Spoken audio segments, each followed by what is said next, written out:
வணக்கமானவர்களே, இந்த சூழியல் பிரமிடினுடைய தொடர்ச்சியாக ecological pyramids அதனுடைய கண்டினியூவேஷனில் நாம் இன்னைக்கு பார்க்க போகிறது பிரமிட் ஆஃப் பயோமாஸ் அப்படிங்கிறத பற்றி நம்ம பார்க்க போகிறோம். பிரமிட் ஆஃப் பயோமாஸ், உயிர்த்திரள் பிரமிடு. அப்போ what is a pyramid of biomass அப்படின்னு சொன்னாங்கன்னா, okay, it is also a graphical representation. It is a graphical representation of the amount of organic material, present at each successive trophic levels of an ecosystem called a pyramid of biomass. Again I'll repeat, the pyramid of biomass nothing but it's a graphical representation of the amount of organic materials. Okay, this amount of organic materials, okay, generally called biomass. Okay, so that is present at each trophic levels, at each successive trophic levels of an ecosystem, okay, called the pyramid of biomass. Okay, தமிழ்ல என்ன சொல்லுவோம் அப்படின்னா, உயிர்த்திரள் pyramid என்றால் என்ன? ஒரு சூழ் மண்டலத்தில் அடுத்தடுத்து உள்ள ஊட்டமட்டங்கள்ல ஓகே இருக்கக்கூடிய கரிம பொருட்களினுடைய அளவை குறிக்கும் ஒரு திட்ட வரைபடம் தான் இந்த உயிர்த்திரள் பிரமிடு. புரியுதா? ஓகே, புரிஞ்சுக்கிட்டீங்களா? இன்னும் தெளிவா சொல்லிட்டுமா? ஒரு சூழ் மண்டலத்தில் அடுத்தடுத்த ஊட்டமட்டங்கள்ல இருக்கக்கூடிய உயிரினங்கள்ல இருக்கக்கூடிய கரிம பொருட்களுடைய அளவை குறிக்கும் ஒரு திட்ட வரைபடம் தான் இந்த உயிர்த்திரள் பிரமிட் அப்படின்னு நம்ம சொல்லுவோம். இதுதான் ரைட்டு. இந்த பிரமிட் ஆஃப் பயோமாஸ் நீங்க பாத்தீங்கன்னா, இந்த பாண்ட் ஈகோசிஸ்டத்திலையும் ஓகே ஃபாரஸ்ட் ஈகோசிஸ்டத்திலையும் the forest ecosystem, the pyramid of biomass is always upright. புல்வெளி சூழ் மண்டலத்திலும் வனச்சூழ் மண்டலத்திலும் இந்த உயிர்த்திரள் பிரமிடு எப்பொழுதும் நேராக இருக்கும். அதுக்கு என்ன காரணம் அப்படின்னு பாத்தீங்கன்னா, okay, there is a decrease of the amount of biomass. Okay, there is a gradual decrease of the amount of organic material or biomass at each successive trophic levels. Okay, so that the pyramid is become a upright. Okay, இப்ப ரெண்டு பாருங்க. இதுல இந்த grassland ஈகோசிஸ்டத்திலையும் forest ஈகோசிஸ்டத்திலையும் பாத்தீங்கன்னா, இந்த pyramid of biomass is always upright. T1 usually produces, இங்கேயும் T1 produces. Okay, so when you compare to T2, the biomass is lesser than the T1. Okay, அதே மாதிரி lesser than T2, T3 and T4 lesser than T3. So in each successive trophic level, a gradual decrease of the biomass, the organic material. Okay, like that forest also, a gradual decrease of the organic material, that's the biomass at each trophic levels of an ecosystem. That's why in pond ecosystem as well as in the grassland in the grassland ecosystem as well as in the forest ecosystem, the pyramid of biomass is always upright. Okay, இந்த புல்வெளி சூழ் மண்டலத்திலும் வனச்சூழ் மண்டலத்திலும் இந்த உயிர்த்திரள் pyramid எப்பொழுதுமே நேராக இருக்கும். காரணம் என்னன்னு கேட்டீங்கன்னா, ஓகே, ஒவ்வொரு ஊட்டமட்டத்திலும் இந்த கரிம பொருட்களுடைய அளவு குறைந்து கொண்டே போகும். உற்பத்தியாளர்ல ஆரம்பிச்சு ஓகே, இந்த முதல்நிலை உற்பத்தியாளர்கள், அதுக்கப்புறம் முதல்நிலை நுகர்வோர்கள், இரண்டாம் நிலை நுகர்வோர்கள், அந்த இறுதி நிலை நுகர்வோர்கள் இருக்காங்க இல்லையா, அந்த மூன்றாம் நிலை நுகர்வோர்கள், இறுதி நிலை நுகர்வோர்கள் வரையிலும் நமக்கு கரிம பொருட்களுடைய அளவு குறைந்து கொண்டே போகும். அதே தான் நீங்க வனச்சூழலையும் பார்க்கலாம். இந்த வனச்சூழலையும் இந்த கரிம பொருட்களுடைய அளவு ஒவ்வொரு ஊட்ட மட்டத்திலும் குறைந்து கொண்டே போகும். ஓகே, இது உற்பத்தியாளர்கள் ஆரம்பிச்சு முதல் நிலை நுகர்வோர்கள், அப்புறம் இரண்டாம் நிலை நுகர்வோர்கள், அப்புறம் மூன்றாம் நிலை நுகர்வோர்கள் வரையில நீங்க போகும்போது ஒவ்வொரு ஊட்ட மட்டத்திலும் நமக்கு இந்த கரிம பொருட்களுடைய அளவு ஓகே குறைந்து கொண்டே செல்வதனால இந்த ரெண்டுத்திலுமே நமக்கு பிரமிட் எப்படி இருக்குன்னா நேராக இருக்கும். வனச்சூழ் மண்டலத்திலும் இந்த குலச்சூழ் மண்டலத்திலும் சரி, நாட் குலச்சூழ், இந்த புல்வெளி சூழ் மண்டலத்திலும் நமக்கு உயிர்த்திரள் பிரமிடு நேராக இருக்கும்.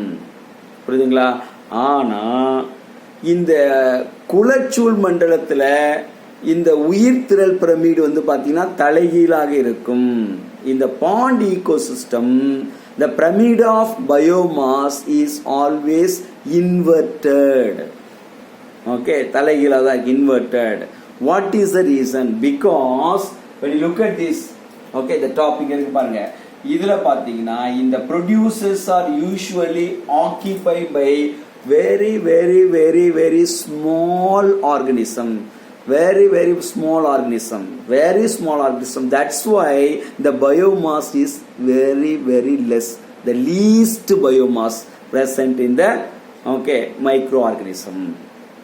Are you clear? Because they are producers. Okay, they are the producers.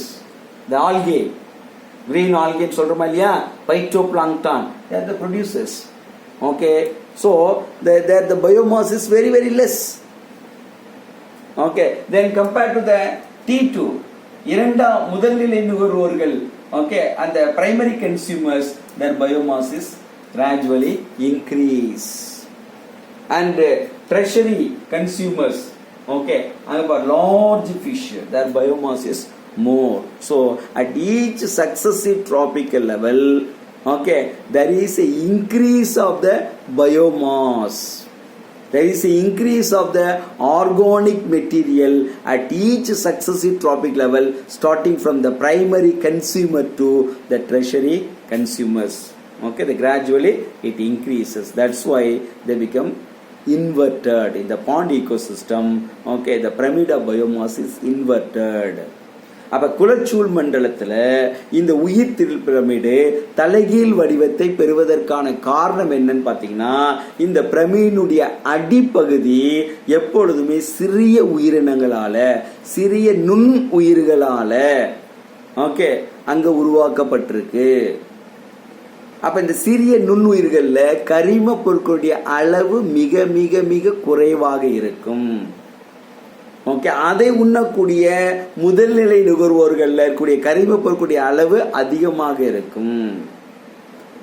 Okay, அந்த முதல் நிலை நுகர்வோர்களை இரண்டாம் நிலை நுகர்வோர்கள் சாப்பிடும் பொழுது அதனுடைய உடம்புல பாத்தீங்கன்னா கரிம பொருட்களுடைய அளவு அதிகமாகும். இங்க பாருங்க, கரிம பொருட்கள், இது ஸ்மால் ஃபிஷ், இது லார்ஜ் ஃபிஷ்.